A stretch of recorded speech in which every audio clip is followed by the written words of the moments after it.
Hey, welcome back to the channel, y'all. So today I'm going to be doing an install video. It's not going to be a step-by-step, but I'll show you what you need to do if you're going to be replacing your intercooler cold side charge pipe right here. I have a Sinister Diesel on mine. A lot of people have their stock one split. I think on these newer ones, mine's a 20. Mine did not split. It just, I didn't want to take a chance with it splitting. I think they're made differently from what I read than the ones that were splitting, I think, on some of your mid-teens models of the 6.7 Powerstroke. I think a lot of those stock ones were splitting. Mine, however, was different than those. The stock one, it was thicker. It didn't split, but I didn't want to take a chance. I tow a truck camper around and didn't want this thing busted on me and kind of leaving me dead on the side of the road. So I picked one of these cold side charge pipes up for, I think this one was about $349. And it's really well made. It's made out of an aluminum. So I will give you this warning is I just went at it. I didn't really watch any how-to videos or anything. I just kind of popped in here and I was like, well, you got a clamp deal, it's like a retaining ring here, and then down here, see if I can get you to see, like right down in there, there's a clamp that hooks onto your intercooler, and that's all that holds the this one in and the old stock one. There's also the sensor right here. So there isn't much to it. It took me 5 minutes to pop the old one off. This retaining ring here, you can just use a pick and get up under there and pop it off. It's just going to kind of slide back, and you can slide it back and then take that clamp off down there. And the old one, you know, you can kind of move this out of the way, pop these out of the clamps here, and the old one will just slide up out of there. Putting this one back in was not so easy after like a 2-hour fell to temp. Sorry if it's windy and it's really screwing this up right now, but it's where I live. It's windy pretty much all the time. So I tried for like 2 hours to get this thing in. I tried it as a whole assembly.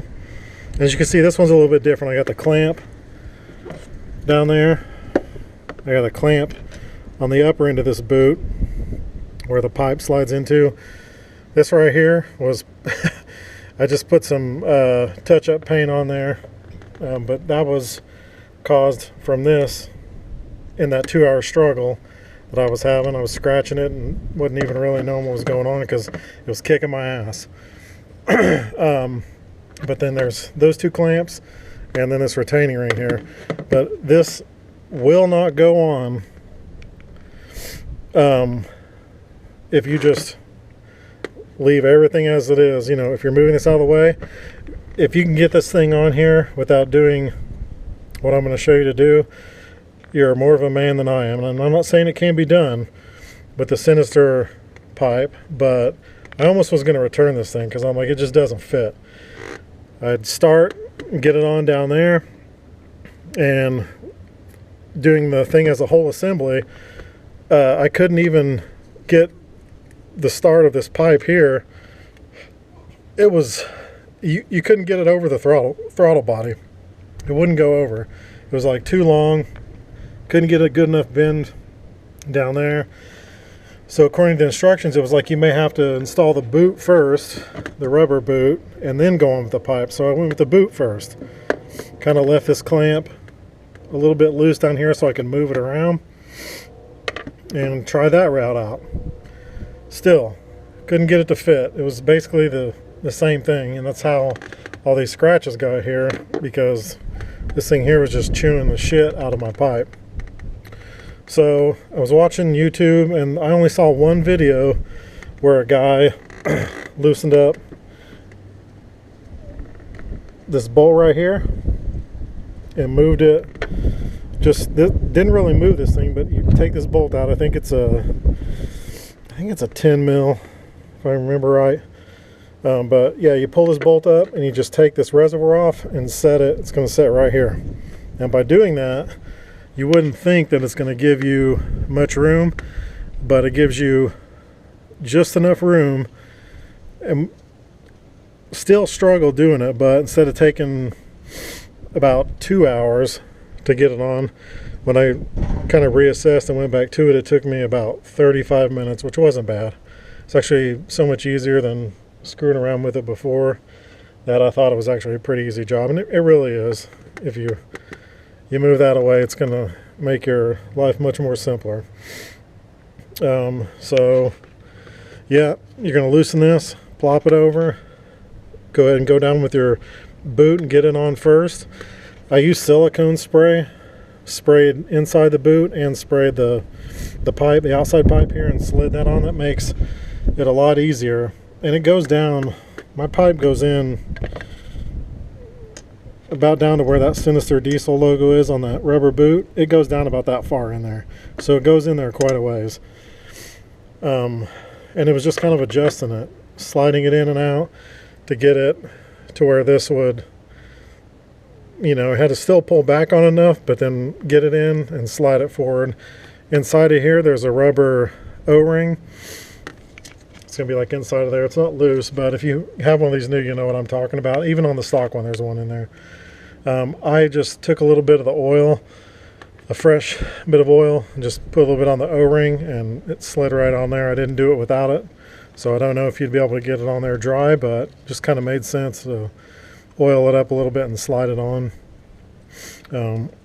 So as far as the install goes, according to the instruction manuals, they suck. You might as well just throw those things away. However, I've had zero issues.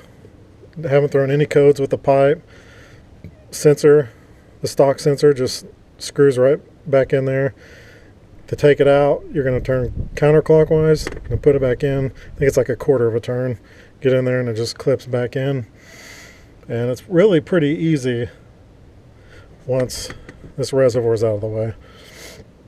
And no codes, no horsepower gains or anything like that from it. It's really about the same size as the stock one. So I don't really know if there's a performance value on it. I don't think that there is, but as far as just a peace of mind, and if you have that stock one on there, this thing's not going to split on you. Just take your time. And also, a couple other things before we go here is make sure when you do this that you position your clamp nut here and your clamp nut down there. Position this one that goes up against your intercooler up so you can get your extension and socket down on this one. And this one here, with this out of the way, you can just get on it from right here. But if you don't, you have it flipped around and this is back that way, you're gonna have a hell of a time getting your hand back in there to tighten that down. So if you are going to be doing this, make sure you position your clamp so that you can get your socket on there, or you have to take it back off and kind of fight with it to get it back on. It's not hard, but it's harder than it should be, I guess is what I'm saying. So would I recommend getting the Sinister Diesel? Yes, it's good quality. The boot down there, that thing's not going to freaking crack. As you can see how thick it is. It's reinforced with goodies in there. Now how it compares to other aftermarket cold side charge pipes, I don't know, but anything's got to be better than that stock one. So yep, if you guys are interested, I'd go ahead and pick it up. I got mine off Amazon. It was like $3.49, again, like I said earlier.